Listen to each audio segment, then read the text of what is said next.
week's episode of the Goodrum Show with me, Chris Goodrum. As per usual, a big thank you to everybody that watched last week's episode of the show, liked, commented, all that kind of stuff. Yeah, it was quite a fun episode, and some lovely comments, and yeah, it seemed to go down quite well. So this week, so as you can see from the title page, this week I'm having another look at Bimber, the English distillery based in London, and it's been a while.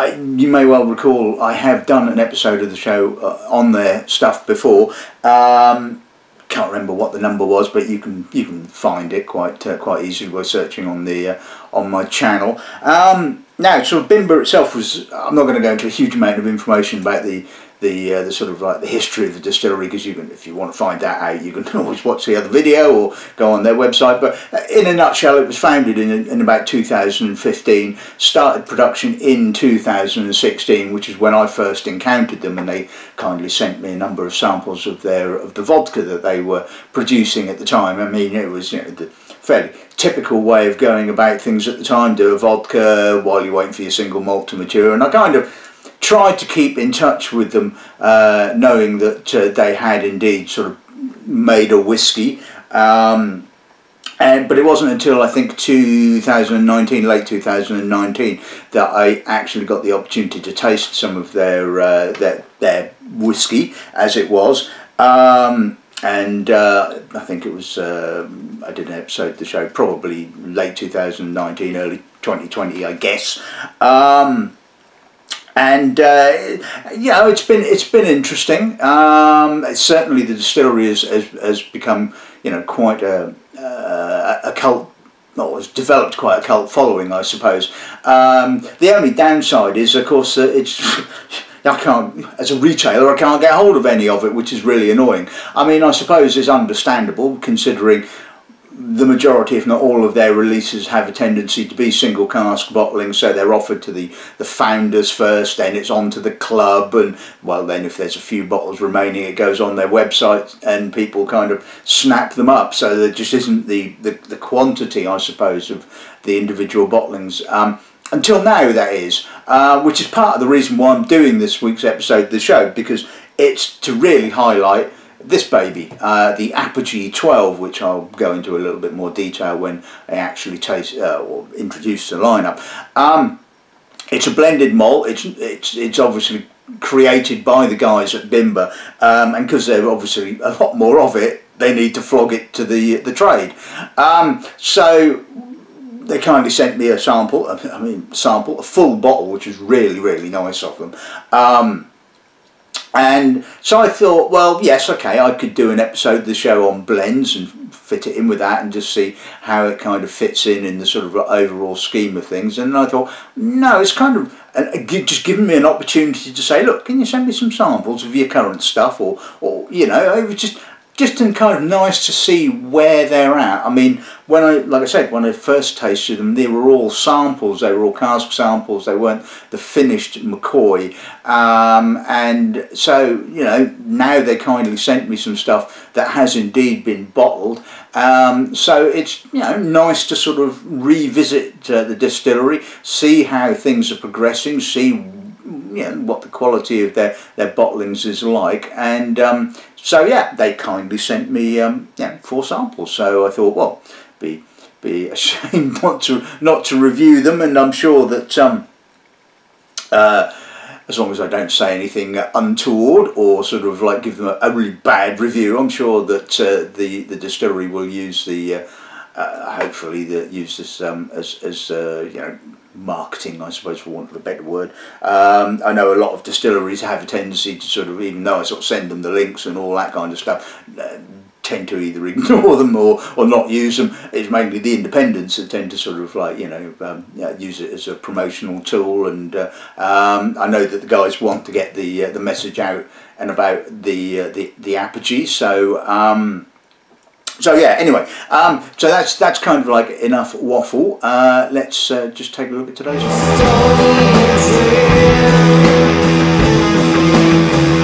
Right, okay, so we're going to kick off with some new make. always like to taste some new make, and I believe in the last episode of the show I did on Bimber, they kindly gave me some new make, so it's always fun to taste. Now, since then, they have actually bottled some of their new make. I don't know whether this comes from a particular batch or not. It is 63.5%, which is their casking ABV. And from memory, they used quite a sort of a long fermentation time. I think it was about 144 hours. So obviously going for a fairly light, fairly fruity, estery new make, which ideally I guess would be ready for bottling, 3 to 4 years time, which is pretty much what they've been doing. So like I said, don't know whether this is from a particular batch or not, but doesn't really matter, I guess, at the end of the day.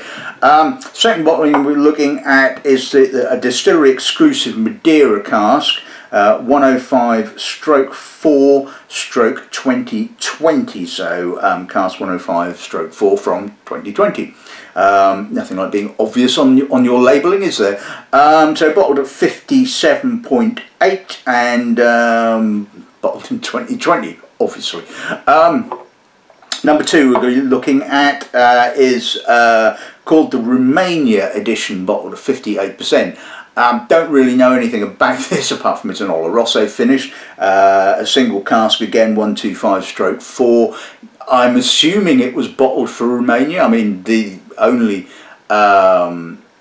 place I've seen it advertised for sale was on an Eastern European whiskey website, so I'm guessing that's what it was bottled for. I know it's the chap that Darius Plazowski, who owns or set up the distillery, it comes from Poland, so could be, I don't know, anyway.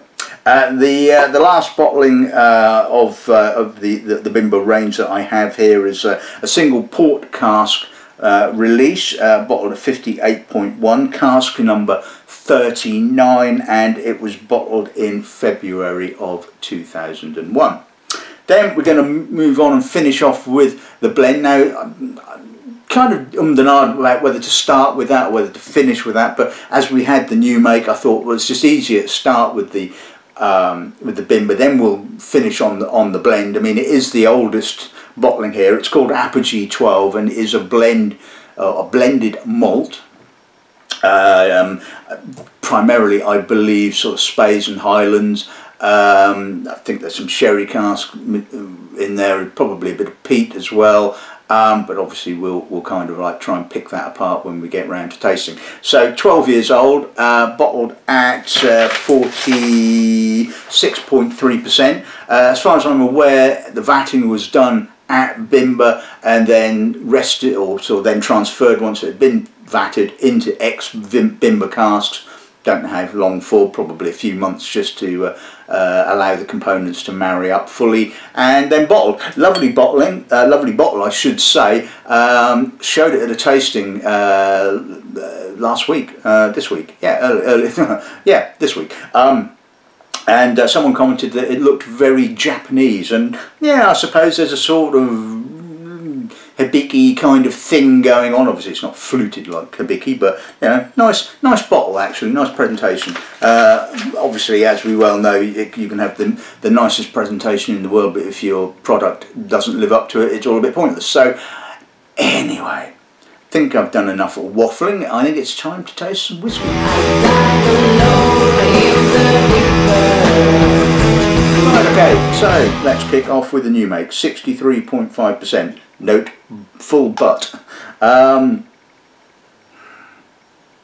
cereally, quite plenty of off the still notes. A little bit of apricot, not quite as estery as I remember it, although it has been, well, probably, I don't know, 4 years, 3-4 years ago. There's a little bit of Turkish delight, some pear drops, apple, raspberry, getting a real hit of raspberry and cherry. Yeah, I mean that's a lovely light, fruity. Like I said, don't remember it. I remember it being more estery and slightly tropical in the past, or certainly when I've read my notes anyway, that was what I was sort of getting at. Certainly doesn't feel quite that sort of that fruity now in that estery kind of sort of pineapple kind of apricot thing. It's got a lot more sort of, like I said, cherry and raspberry. I mean, that's a lovely nose. That really is quite a lovely spirit. Beautifully clean. Like I said, a little bit of an off the still note, but you would expect that. See what pass like.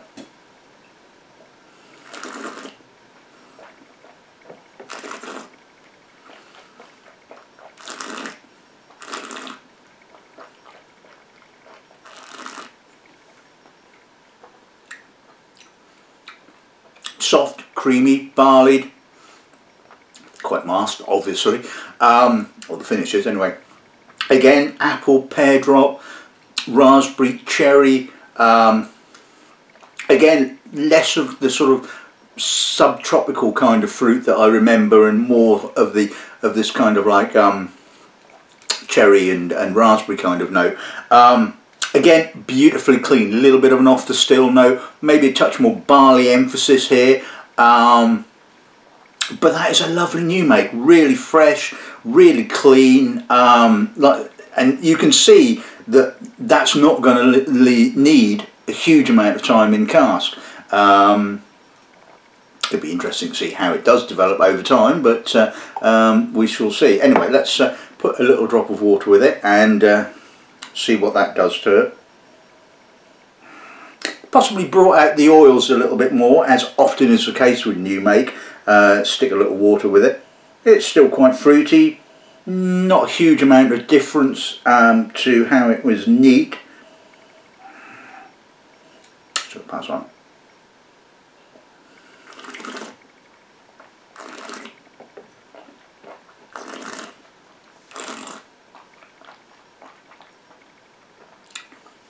Softer, a little bit more fruitier, shorter, not so crisp, not so intense, and yeah, but lovely new make, it has to be said. So it shows you that the distillery are doing things in the right way, and you know, the DNA, the basis of the spirit is very good quality, has to be said.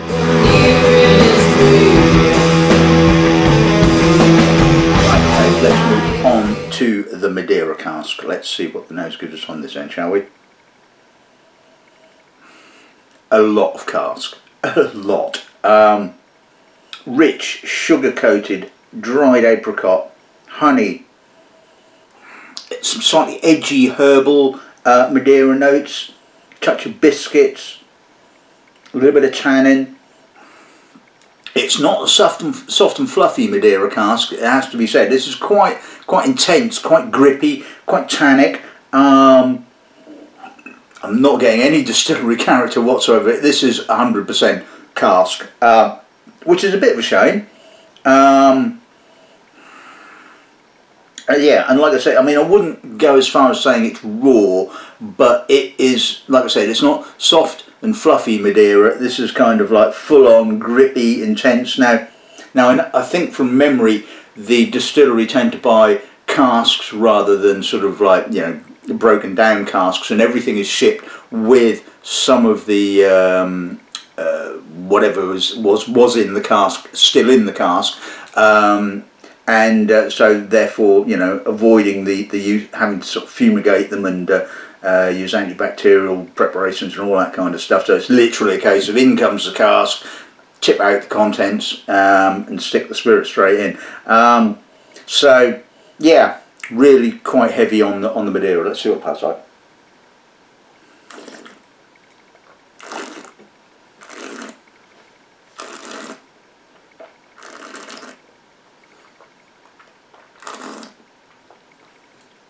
Intense, grippy, tannic Madeira, slightly biscuity again, honey, apricot, slight herbal notes, bit masked. Biscuitiness kind of really comes through on the finish. Again, no distillery character, no spirit character whatsoever. It's all about the cask. It's 100% cask orientated. Pleasant spicy aftertaste, a little bit of ginger. Yeah, I mean, clean, you know, absolutely no blemishes, no off notes, but no distillery character whatsoever. It's all just cask. Let's put a little drop of water with it and see what that does to it. Right, okay, so that's pushed back the cask somewhat. I'm picking up a little bit of that Turkish Delight, a little bit of barley. Yeah, okay, so it kind of calms down the cask with a little bit of water. The balance is a little bit better, I think. It's also not quite so tannic and not quite so raw. It's a little softer, a little bit more honeyed as well. Sort of the pal's like.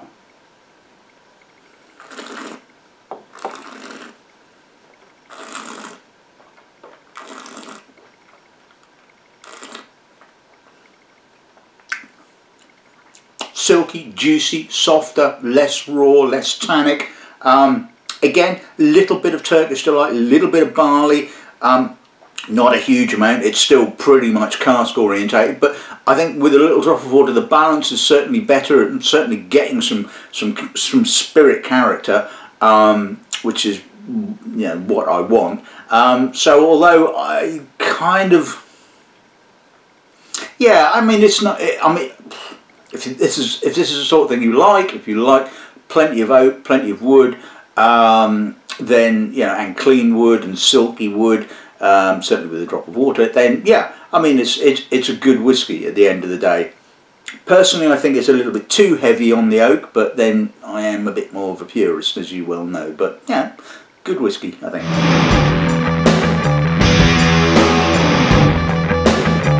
Right, okay, so on to the Romania edition. Oloroso finish. Let's see what the nose gives us on this end, shall we?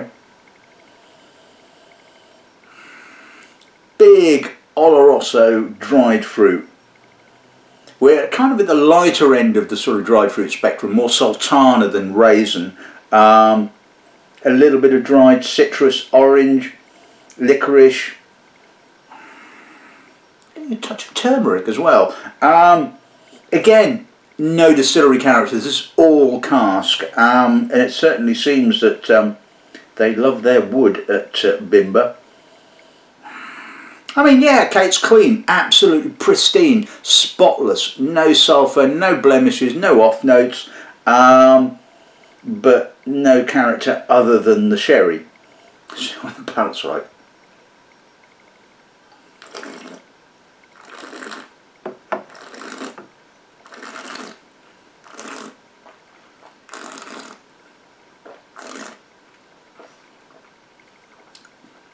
Soft, silky, juicy, again, lots of sherry, a little mass. I have to say that the alcohol is pretty well contained, considering this is 58%, and it's not kind of like, you know, so obtrusive. There's a lot of cask again, a lot of dried fruits, a lot of, again, at the more sultanery end of the spectrum, nuts, spice, touch of tannins, again, juicy,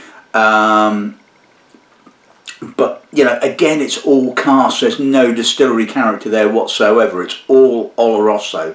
Alright, it's not the sort of dark raisinated Oloroso, but it's still a lot of Oloroso nevertheless. Let's see if a little drop of water does the same as it did to the Madeira cask and bring out some distillery character.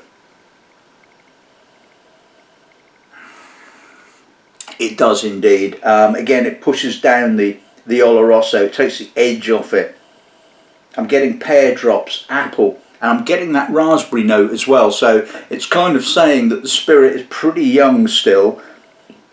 I would guess probably no older than 3, maybe, well, I mean, it's not going to be any older than 5, 6 at the very most, but this feels pretty young. It's, like I said, getting that slight raspberry kind of note.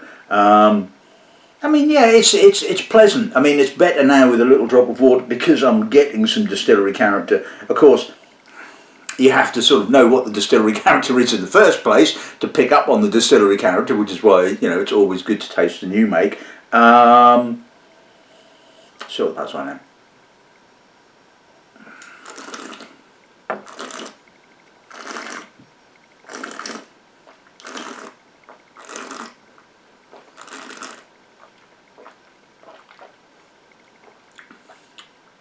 Yeah, it really has shifted towards the spirit character. The Oloroso has really been pushed to the background. Cereal, again, that sort of raspberry notes, or cherry, apple.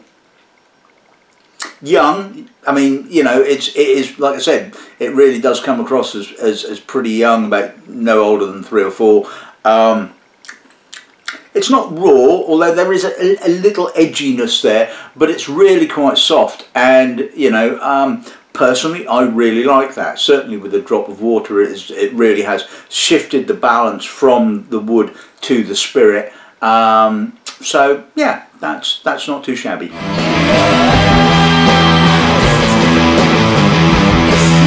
Right, okay, so moving on to the single port cask. Let's see what the nose gives us on this end, shall we? Well, would you be surprised if I said it's all cask? It's kind of, again, quite raw, tannic, cherried fruit, sort of more black cherry fruit, more porty fruit, as opposed to the sort of the raspberry kind of distillery character. In fact, there's no distillery character there at all, again. So I think we can see the theme of developing here with the distillery, can't we? Yeah, sort of black, red fruits, tannin. It's got a real raw edge to it, slightly herbal, slightly potpourri, touch of coffee. Yeah, that's probably the rawest nose of the 3, it has to be said. Let's see what the part's like.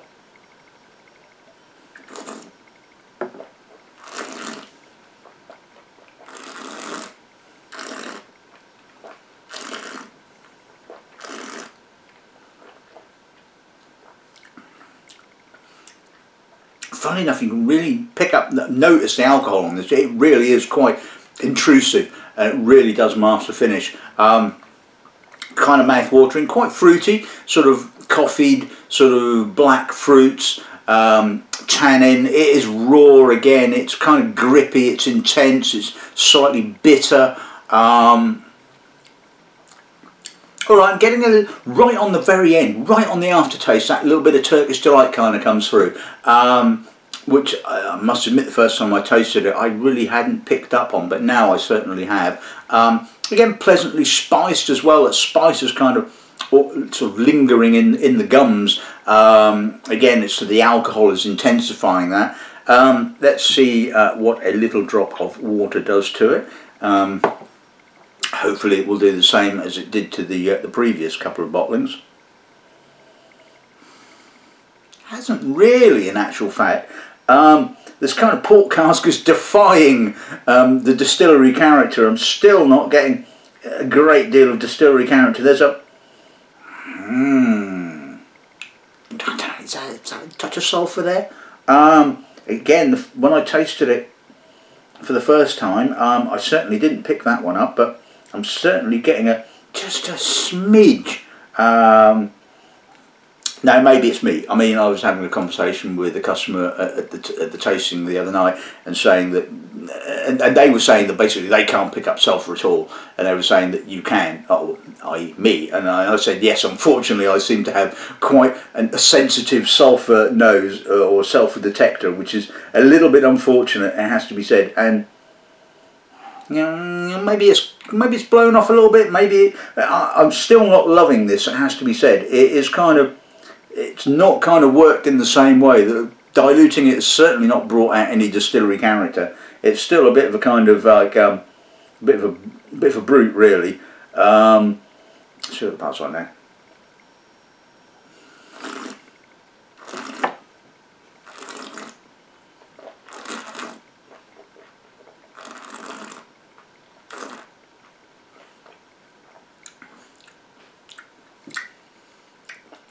Still a little bitter, still chewy, still tannic, still, yeah, not really digging this, as they say. It's doesn't seem to have kind of, or should we say dilution certainly hasn't brought out any distillery character. Personally, if this was me and I tasted this, I would say vat it with a cask of, that's been aged in American oak. Get some balance back. It's just too much port, not enough distillery character, and in actual fact I think the most disappointing bottling of the 3. Now, considering that, like I said, they're all single cask bottlings, they're all at least, I think, 3 figures. I think I'm disappointed by that one. It has to be said. The balance is way off on that. And I think sometimes, I mean, all right, yes, sticking to your guns and, you know, releasing single cask bottlings is all well and good, but sometimes you just have to be a little bit pragmatic with certain things. You have to say, look, okay, this one isn't working quite so well. This one is not, it's not happening. We need to do something else with it. We need to think outside the box. Well, I mean, it's not really thinking outside the box, vatting it with another cask, is it really, at the end of the day? I mean, all right, it may well go against your sensibility and think, well, you know, all we want to do is release single casks. Fine. But sometimes, like I said, be a bit more pragmatic, and why not do something a little different, you know? Okay, so here we got vatting of, you know, 3 casks, you know, 2 American oak, 1 port, you know, balance a lot better, bigger amount of liquid to play with. Well, why not? Anyway, that's just my personal opinion on that particular one.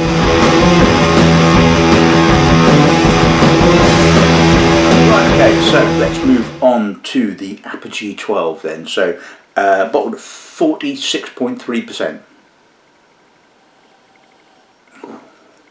That's a lovely nose. It smells a lot older than 12, and I'm suspecting that there is some older spirit here in the in this blend. It's got that slight cognac-esque sort of dried apple kind of note, pear, barley, a little bit of sherry, a little bit of dried fruit, a little bit of smoke, subtle smoke, ginger, sultana, sweet barley. Oh, I mean, that is a beautiful nose. That's a lovely blend, and as I keep saying about blends, the whole point of a blend is to create something that does not exist within nature. And by, you know, the last thing you want to do is put so many components into a blend that you end up with a homogeneous kind of thing. You know, you want everything to be highlighted, and that's gorgeous. A little bit of vanilla as well.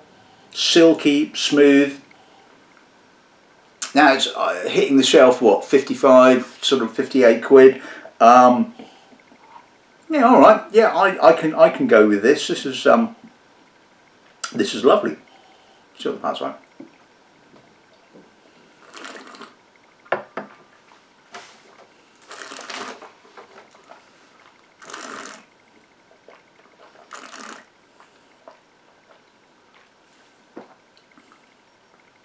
Mouthful, juicy, honeyed, barleyed, apple, grape, dried fruit, citrus, a little bit of smoke just meandering its way through there. Slight minerality, citrus notes on the finish, a bit drying, but palate cleansing as well. A little bit of spice, vanilla, really complex. That's a beautiful blend. I mean, if it was Darius that put this blend together, then, well, you know, he's done a bloody good job. Or if it wasn't, whoever did put this blend together has done a bloody good job, because it is absolutely gorgeous. Loads of complexity, really balanced, really harmonious, lovely little bit of spicy flourish at the end. I'm behind that. I love that. I think that's a really very good whiskey. So yeah.